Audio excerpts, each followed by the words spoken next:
Tonight we've covered many aspects of the news developments regarding this explosive Kavanaugh hearing on Thursday and the Republicans announcing they want to rush to a vote on Friday. But here's something that hasn't gotten as much attention. Will Brett Kavanaugh face the Brett Kavanaugh treatment on Thursday? Consider that when he was a prosecutor working for Ken Starr, Kavanaugh urged certain questions be asked of President Clinton. They were of a graphic sexual nature regarding his relationship with Monica Lewinsky. In fact, this is documented, a 1998 memo that he wrote, which said he strongly opposed giving the president any break in that kind of questioning, and that going easy on him regarding those personal questions itself would be abhorrent. And get this, and think about this as you prepare for the hearing Thursday.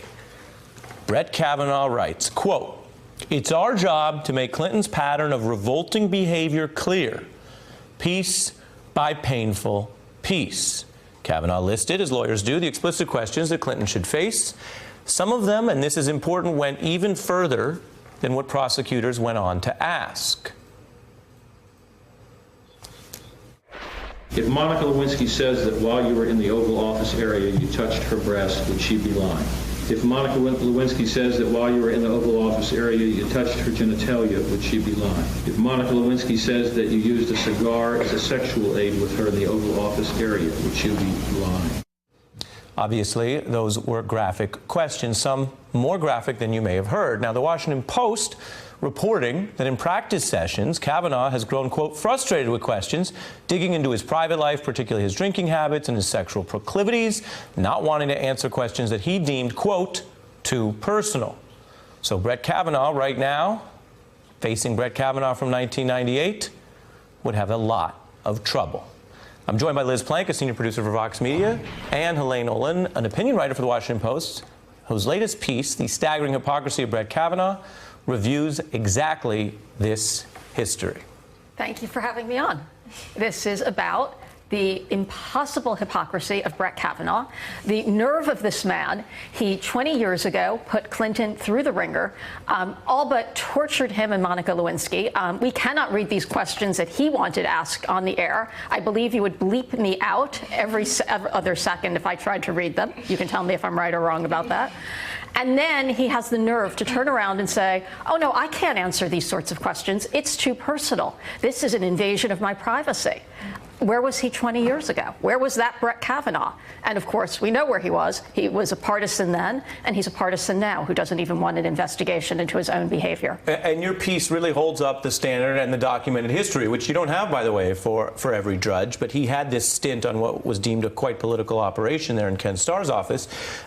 Is your conclusion, then, that he was too partisan to be promoted to the Supreme Court, that he is too sexist, or that he's too hypocritical, or all three? All of the above. This is somebody who really should not be in this position.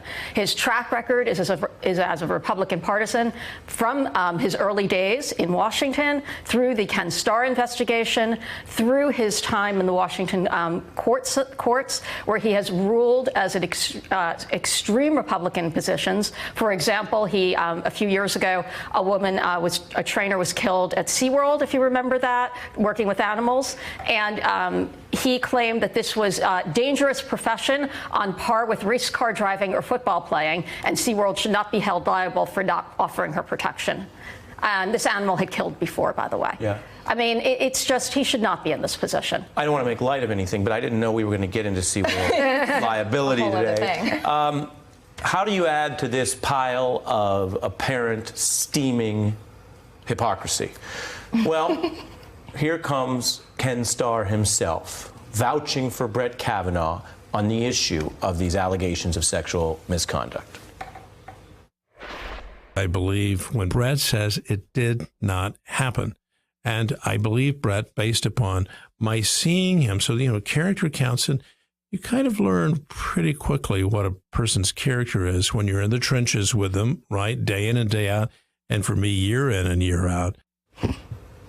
Well, it looks like Brett Kavanaugh is getting a taste of what it's like to be a woman in America, and particularly a woman in America who is accusing a man of sexual assault, as we saw even today, what it's like to be Debbie Ramirez, when the most arguably the most powerful man on earth, Donald Trump, goes after your drinking habits and goes after your character and how messed up you are, or how Stormy Daniels must have felt when the entire country went after her character, and person, Rudy Giuliani, in the Trump administration went after her choices and her line of work to discredit her as a person. And so this happens to women all of the time. The personal is always political, and Brett Kavanaugh is getting a taste of that right now, and he does not like it. And so when you look at that in this White House strategy, I'm literally going to do something we don't always do, which is read the headline on the screen. Under fire for sexual allegations, Kavanaugh draws backing from Ken Starr, who hired him to probe sexual allegations against a Democrat.